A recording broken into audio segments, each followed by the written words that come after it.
அனைவருக்கும் வணக்கம். இந்த வீடியோவில் 2025 நடந்த பிசி எக்ஸாமில் கேட்ட சைக்காலஜி கொஸ்டின், மேக்ஸ் கொஸ்டினை எப்படி ஈஸியாக சால்வ் பண்ணியிருக்கலான்றதை இந்த வீடியோவில் பார்க்கலாம். இது நம்மளை பொறுத்தவரைக்கும் எது ஆன்சராக இருக்கலான்றதை நம்ம சொல்கிறோம். இதுக்கப்புறம் எக்ஸாம் போர்ட்லேருந்து ஒரு கீ ஆன்சர் விடுவாங்க இல்லைங்களா, அதை பார்த்துக்குங்க. இப்போதைக்கு நம்மளை பொறுத்தவரைக்கும் எதெல்லாம் ஆன்சராக இருக்கலான்றத இந்த வீடியோவில் சொல்கிறேன். அதுவும் இல்லாமல் லாஸ்ட் 2 வீடியோ அப்லோட் பண்ணியிருப்போம். அந்த 2 வீடியோலேருந்து எத்தனை கேள்விகள் இந்த எக்ஸாமில் கேட்கப்பட்டிருக்குன்றத பார்க்கலாம். கேள்விகள்னா கேள்வி அப்படியே வந்திருக்காது, அது சார்ந்து, அதாவது அதே மாடல் தான், நம்பர் மாறி இருக்கும், அவ்வளவுதான். சரிங்களா? அது எப்படின்னு பார்க்கலாம். முதல்ல இரவு என்ற சொல்லின் எதிர்ச்சொல் என்னன்னு கேட்குறாங்க. இரவுனா நைட்டுங்களா, பகலுக்கு என்ன இருக்குன்னு பாருங்க. பகலை குறிக்கிற மாதிரி பாருங்க, காற்றுன்றது பகல் குறிக்கல.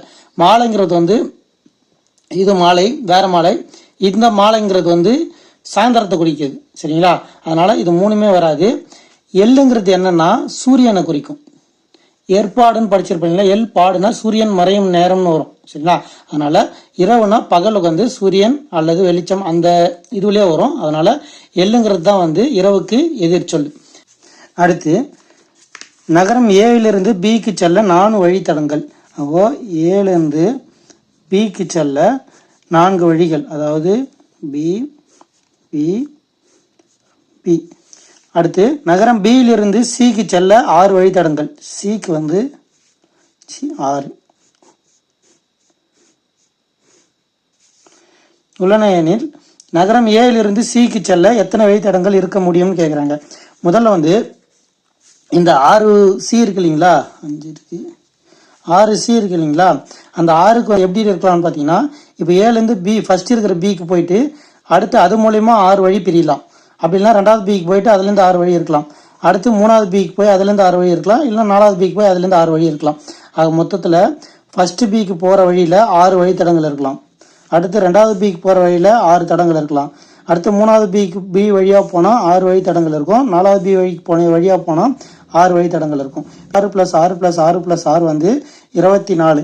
அப்போது 24 வழி தடங்கள்ன்றதான் இந்த கேள்விக்கான விடை. அடுத்த கேள்வி, எக்ஸின் 30% என்பது 150 எண்ணில் எக்ஸின் மதிப்பு என்ன? இது நம்ம லாஸ்ட்டாக 2 வீடியோ போட்டோன்னு சொன்னீங்களா, அதில் மேக்ஸில் பர்சன்டேஜ் கணக்கில் போடும்போது சொல்லியிருப்போம். இப்போது 30%, அதாவது எக்ஸ்ன்றது ஒரு மதிப்பு, அது எவ்வளோன்னு தெரியாது. அது 100%, மொத்த முழு தொகை அது, அதனால 100% எடுத்துக்கிறோம். இப்போது 30% 150. இப்போது 30% சதவீதத்துக்கு நேராக சதவீதம் போடணும், எண்ணிக்கைக்கு நேராக எண்ணிக்கை போடணும். அப்போது 150. சரிங்களா? இப்போ இதை குறுக்கு பெருக்கல் பண்ணணும். பண்ணிங்கன்னா எக்ஸ் × 30 = 100 × 150ன்னு வரும்.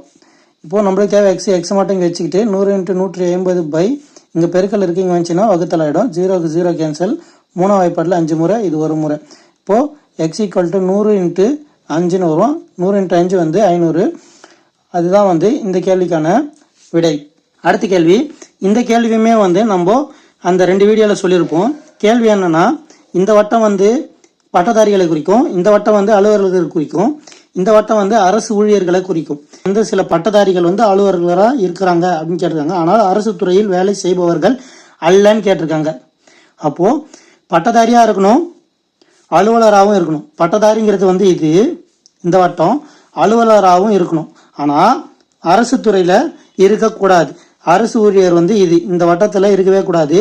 அப்போ அந்த வட்டம் சம்பந்தப்பட்ட எதுவுமே வராது. சரிங்களா? இப்போ இதில் பாருங்க, பட்டதாரியா இருக்கணும், அலுவலராகவும் இருக்கணும். இந்த பிங்கிறது வெறும் பட்டதாரியா மட்டும் இருக்கிறவங்கள குறிக்கும். இந்த ஏங்கிறது வெறும் அலுவலராக மட்டும் குறிக்கும். நம்மளை கேட்டிருக்கிறது ரெண்டுமே குறிக்கணும். அப்போ ரெண்டுமே வெற்ற இடம், அதாவது ரெண்டுத்துக்கு பொதுவாக இருக்கிற இடம் ஈன்னு இருக்கு இல்லைங்களா, அது ஆப்ஷன் டியில் இருக்கு.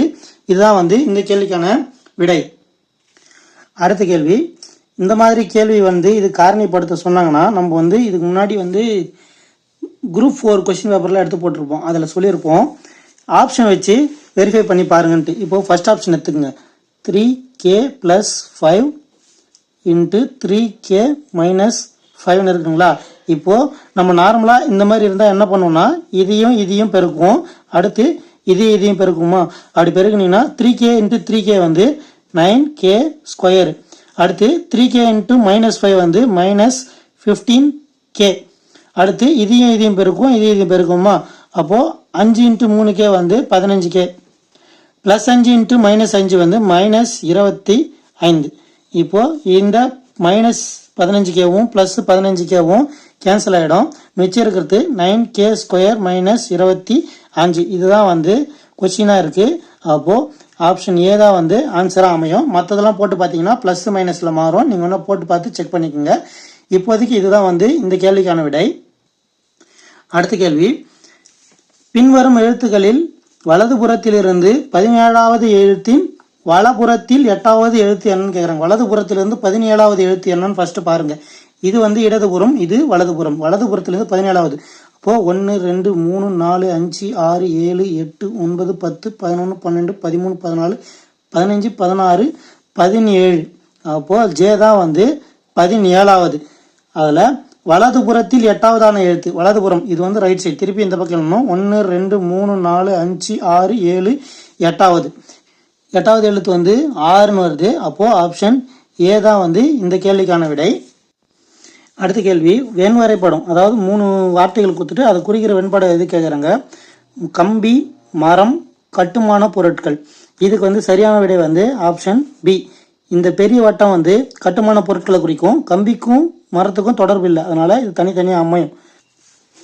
அடுத்து இந்த கேள்வியும் வந்து நம்ம லாஸ்ட்டாக 2 வீடியோ போட்டோம் இல்லைங்களா, இந்த டைப்பில் இருக்கிற கேள்வியை நம்ம சால்வ் பண்ணியிருப்போம். கேள்வி என்னன்னா, சிறுவர்கள் வரிசையில் கோபி இடமிருந்து 7வது இடத்திலும், லெஃப்டில் இருந்து 7வது இடத்துல கோபி இருக்காரு 7வது. வெங்கட் வலமிருந்து 12வது இடம். வலமிருந்து வெங்கட் வந்து 12வது இடத்துல இருக்கிறாரு. அவர்கள் தங்கள் இடங்களை மாற்றி அமைத்துக் கொண்டால் கோபி இடமிருந்து 22வது இடத்திற்கு வருவார். அப்படின்னா இந்த லைனில் கோபி, அப்போது வெங்கட் இருக்கிற இடத்துல கோபி வந்துடுவாரா.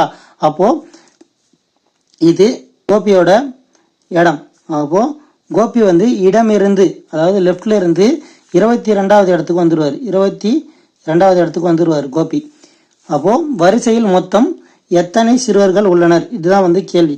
இப்போது இதில் பாருங்கள், ஆல்ரெடி வந்து இந்த பக்கம் இந்த இடத்துல வந்து 22வது இடத்துல பிடிச்சிருக்காரு. அப்போது அவருக்கு முன்னாடி 21 பேர் இருப்பாங்க. இங்கே வந்து வெங்கட் இடத்த தான் பிடிச்சிருக்காரு. வெங்கட் வந்து ஆல்ரெடி வலதுபுறத்துலேருந்து 12வது இடமா, அப்போ அவருக்கு முன்னாடி 11 பேர் இருந்திருப்பாரு. அதே இடத்த கோபி பிடிக்கிறதுனால அவருக்கு பின்னாடி வந்து 11 பேர் இருப்பாங்க.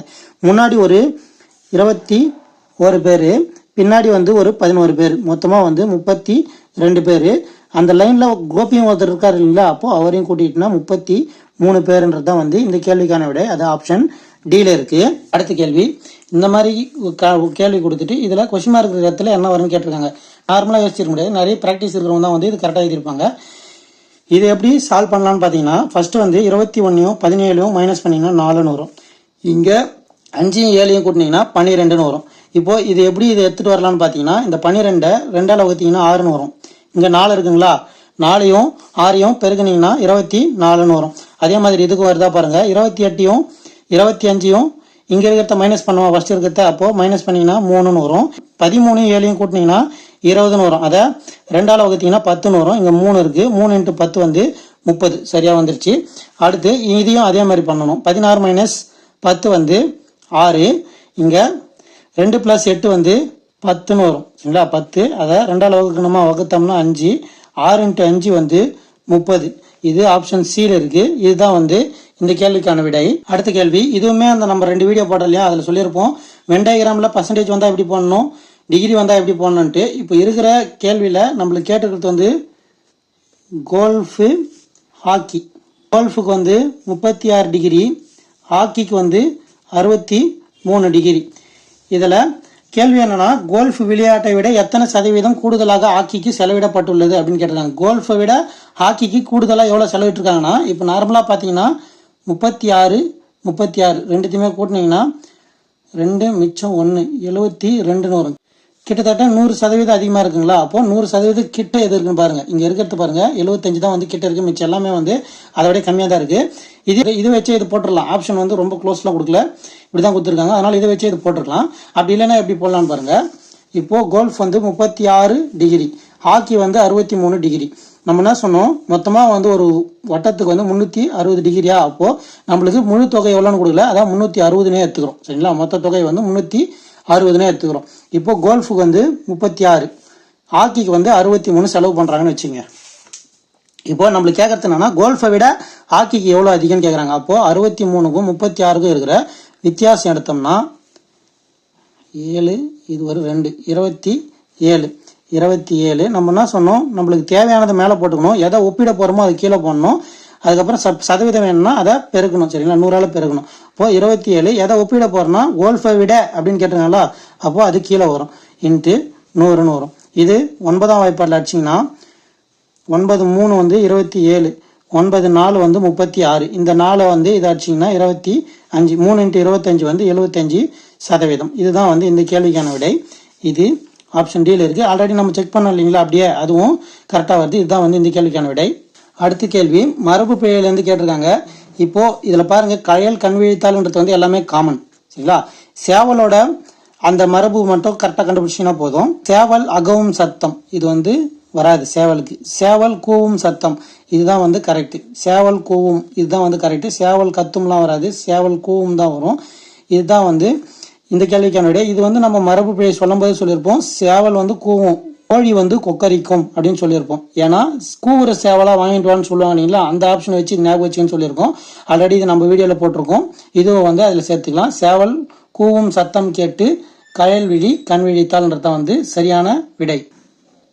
அடுத்து ஒரு வரைபடம் கொடுத்துருக்காங்க, அதிலிருந்து கேள்வி கேட்டிருக்காங்க. கேள்வி என்னன்னா, உட்கட்டமைப்பு மற்றும் போக்குவரத்துக்கான செய்யப்பட்ட மொத்த செலவு. அதாவது உட்கட்டமைப்புக்கு வந்து 20, போக்குவரத்துக்கு செய்யப்பட்டது 12.5. செய்யப்பட்ட மொத்த செலவுக்குன்னா கூட்டிக்கணும். மற்றும் போக்குவரத்து மற்றும் வரிகளுக்கு செய்யப்பட்ட மொத்த செலவின் விகிதம். அதாவது விகிதம் கேட்டிருக்காங்க. அப்போ விகிதம் இதில் என்ன கேட்டிருக்காங்கன்னா போக்குவரத்து மற்றும் வரிகள். அப்போ போக்குவரத்துக்கு வந்து 12.5, வரிகளுக்கு வந்து ஒரு 10. இது ரெண்டுத்துக்கு இருக்கிற விகிதம் கேட்குறாங்க. இது ரெண்டுத்தையும் கூட்டினீங்கன்னா 32.5 = 22.5. எனக்கு வந்து முழு தொகையாக வேணும்னா 32.5 = 22.5. அதாவது இங்கேயும் 10ஆல் பெருக்கிறேன், இங்கேயும் 10ஆல் பெருக்கிறேன். இப்போது இதை அடித்தோம்னா 5வது வாய்ப்பாடில் 6 5 30. சரிங்களா, மிச்சம் 2 25. அது வந்து 5வது வாய்ப்பாடில் 5 முறை வரும். இங்கே வந்து 4 5 20, மிச்சம் இருக்குது 25. அது 5வது வாய்ப்பாடில் 5 முறை போகும். 65:45 இருக்கும். திரும்ப வந்து 5வது வாய்ப்பாடில் அடித்தோம்னா 1 முறை 3 முறை. இங்கே 5வது வாய்ப்பாடில் அடித்தோம்னா 9 முறை. 13:9ங்கிறது தான் வந்து சரியான விடை. இது வந்து ஆப்ஷனில் வந்து மாற்றி கொடுத்துருக்காங்க, 13:11 கொடுத்துருக்காங்க. இப்போ நம்மளுக்கு வந்து 13:9 தான் வரணும். இதுதான் வந்து ஆன்சரு. இதுக்கு வந்து மேபி ஆல் கரெக்ட் கொடுக்கலாம். சரிங்களா, அடுத்த கேள்வி, இளைஞர்களிடையே அமைதியின்மைக்கு கல்வி நிறுவனங்கள் காரணமா அப்படின்னு கேட்குறாங்க. கூற்று விவாதம் 1 வந்து ஆம், கல்வி நிறுவனங்களில் ஒழுக்கம் இல்லைன்னு சொல்லியிருக்காங்க.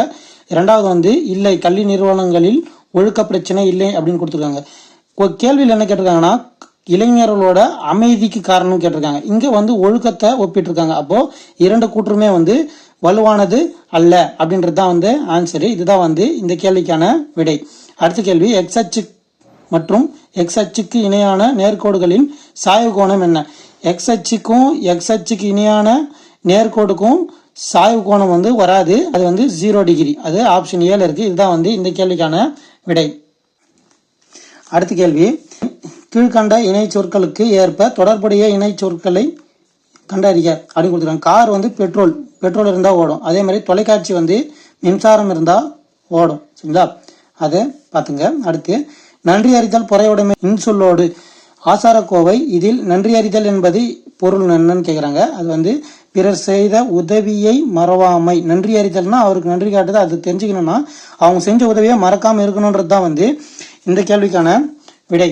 அடுத்து இந்த கேள்வி பாருங்க, இந்த மாதிரி ஒரு டேபிள் கொடுத்துட்டு அனைத்து துறைகளிலும் சேர்த்து மொத்தம் எத்தனை பணியாளர்கள் உள்ளன அப்படின்னு கேட்டிருக்காங்க. அப்போ வந்து மொத்த பணியாளர்கள்னா இங்கே பணியாளர்களின் மொத்த எண்ணிக்கைன்னு கொடுத்துருக்காங்க இல்லைங்களா, இது வந்து துறைகள், இது பணியாளர்களோட மொத்தம் எண்ணிக்கை. இதை வந்து மொத்தமாக வந்து கூட்டினீங்கன்னா உங்களுக்கு வந்து 3310 வரும்.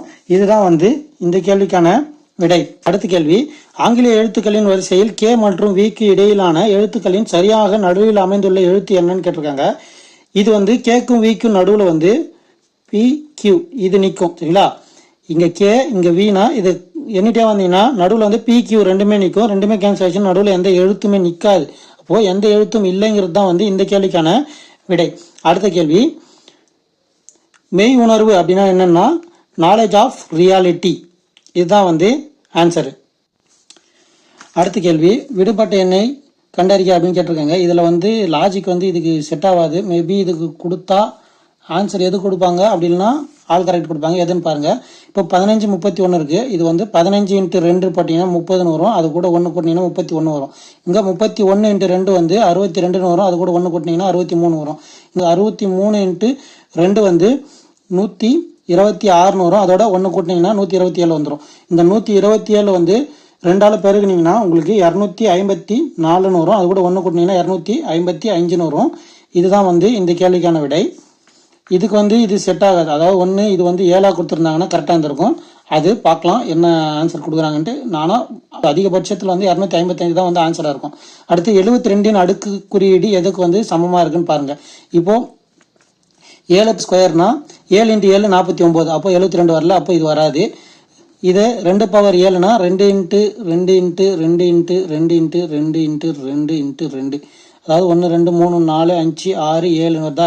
அப்போ 2 × 2 4 4 2 8 8 2 16 16 16 32 32 32 64 64 64 128. அப்போ இது வராது. அடுத்து 1 இது இல்லைனா இது வரும் சரிங்களா. இப்போ 2 ஸ்கொயர் வந்து 4 × 3 கியூப் வந்து 3 × 3 9 9 × 3 வந்து 27 27 × 4 வந்து 25 × 4 போட்டாவே 100 போயிடும். அப்போ இதுவும் வராது. இதுதான் வரணும். இது பாருங்கள் 3 ஸ்கொயர் வந்து 9 2 கியூப் வந்து 2 × 2 4 4 × 2 வந்து 8 8 × 9 வந்து 72. அது ஆன்சர் வந்தது. இதுதான் வந்து இந்த கேள்விக்கான விடை. அடுத்த கேள்வி, பாலில் கால்சியம் இருப்பதால் அது வெண்மையாக உள்ளது. அரிசியும் வெண்மையானது, எனவே அரிசியில் கால்சியம் உள்ளது அப்படின்னு கொடுத்துருக்காங்க. இது வந்து ஒன்று வந்து ஒருவேளை உண்மையாக இருக்கலாம் அப்படின்னு கொடுக்கலாம். அப்படி இல்லைன்னா தவறுங்கிறது தான் வந்து ஆன்சர். என்னை பொறுத்த வரைக்கும் தவறுன்றது தான் வந்து ஆன்சர். நான் சர்ச் பண்ணது வரைக்கும் என்ன ஆன்சர் வருதுன்னா, பாலில் கால்சியம் இருப்பதால் அது வெண்மையாக இருக்குதுன்றது ஓகே. அரிசி வெண்மையாக இருக்கிறது, எனவே அரிசியில் கால்சியம் உள்ளது அப்படின்னு சொல்லியிருக்காங்க. அரிசி வெள்ளையாக இருக்கிறதுக்கு வந்து காரணம் வந்து அரிசி வந்து பாலிஷ் பண்ணுவாங்கன்னு சொல்லுவாங்க இல்லைங்களா. வெள்ளையாகிறதுக்கு அது பாலிஷ் பண்ணுறதுனால அதுக்கு மேலே இருக்கிற கலர் வந்து ப்ரௌனாக இருக்கும் இல்லைங்களா. அது போகும். அதில் இருக்கிற அழுக்கெல்லாம் போச்சுன்னா தான் வெள்ளையாகும். அப்போது அந்த பாலிஷ் பண்ணுற ப்ராசஸ்னால தான் அது வெள்ளையாகுது. கால்சியம் இருக்கிறதுனால வெள்ளையாகிறது இல்லை. அதில் வந்து கால்சியம் இருக்குது, ஆனால் ரொம்ப குறைவாக இருக்குது. இந்த வெள்ளை அரிசியில் இருக்கிற கால்சியம் விட அந்த அழுக்கு நீக்காத அந்த இது பாலிஷ் பண்ணாத இது இருக்கு இல்லைங்களா, அதில் இருக்கிற கால்சியம் வந்து அதிகம். அதனால் இது வெண்மையாக இருக்கிறதுக்கு காரணம் கால்சியமாக இருக்காது அப்படின்றது தான் வந்து இதுக்கு ஆன்சராக இருக்கும். பார்க்கலாம் ஆன்சர் என்ன சொல்கிறாங்கன்றது. அடுத்த கேள்வி, குளித்தல் என்ற சொல்லுக்கு பொருள் என்ன? அதாவது ஒரு கேள்வி வந்து ஒரு பேராகிராஃபை கொடுத்துட்டு அதுலேருந்து குளித்தல் என்ற சொல்லுக்கு பொருள் என்னன்னு கேட்டிருக்காங்க. இதுக்கு பாருங்கள், நம்ம வந்து இங்கே கொடுத்துருப்பாங்க குளித்தல் என்ற சொல்லுக்கு உடம்பினை தூய்மை செய்தல் அப்படின்னு சொல்லிருப்பாங்க. நம்ம வந்து நேராக வந்து உடம்பினை தூய்மை செய்தல் தான் ஆன்சர்னு போட்டுருவோம். ஆனால் அதில் என்ன சொல்லியிருக்காங்க பாருங்க, உடம்பினை தூய்மை செய்தல் அல்லது அழுக்கு நீக்குதல் என்பது அல்ல பொருள்னா அது ரெண்டுமே வராது.